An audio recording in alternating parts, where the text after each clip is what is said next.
Have you on board. Our top story this morning: farmers across the country are taking to the streets today to demand urgent action against farmer tax. The main protest is being held near Stellenbosch in the Western Cape. The protesters are currently gathered along the R44 and are expected to travel to Cape Town on horses, tractors and trucks. In Pretoria, a group of farmers and supporters wearing black clothes are using cars, trucks and trailers to blockade the N1 just after the Zambesi off-ramp. Other affected areas are Bronkhorstspruit, where cars are blockading the road. It's expected that they will gather in Settlers before noon. The protest will also affect the R59, the N1, N4, N3 routes and Bela Bela. All right, and for more on this story, let's once again cross live to our reporter in Klapmuts, Vanessa Puna. Vanessa, good morning to you. Talk to us about the latest situation. Yes, good morning to you, Palesa, again here from Klapmuts. A few minutes ago, an impassioned plea by people, organisers, during a prayer service for the hatred to stop in South Africa.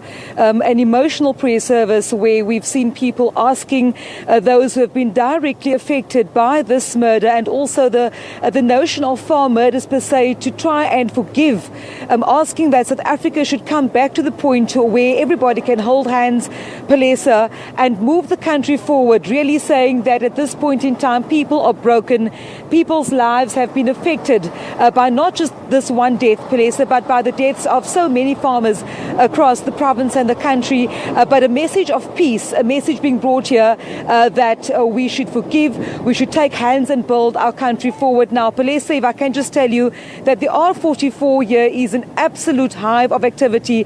There are cars, there are bakkies lining the road for kilometers to my left, to my right. Behind me, you'll see there's a clump of trees over in the background, and that's, of course, where the sports field is, where the prayer service has just taken off. I think it may still be ongoing, but at the time that I left there, an impassioned plea by everybody, all the speakers, asking people to come together to build South Africa into a prosperous country, saying that without farmers and the farming community as a whole, we cannot provide food, we cannot provide jobs, saying that the concept of criminals, of crime, has got to be put to an end, Palesa, calling on not just government but all role players to work together to say no to crime.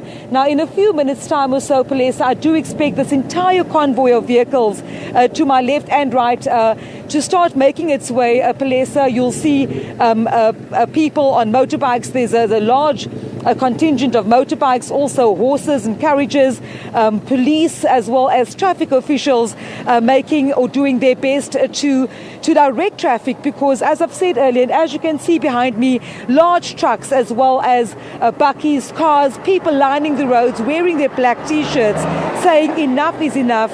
The message today absolutely clear, that the farming community cannot and will not accept any more crime on farms, any more murders, but saying that peace is the order of the day. Peace, forgiveness and love, taking hands together being the message here today as the farming community comes together after the killing of the farmer Joubert Conradie here at Klapmuts last week. So we will be following this convoy, we will be following the events throughout the day as this convoy makes its way, Palesa, to Cape Town, where a prayer service will be held before they will disperse. Right, there you have it. That's our reporter there, Vanessa Puna, live from the Western Cape, updating us on the march that's organized by the AfriForum and other South African citizens.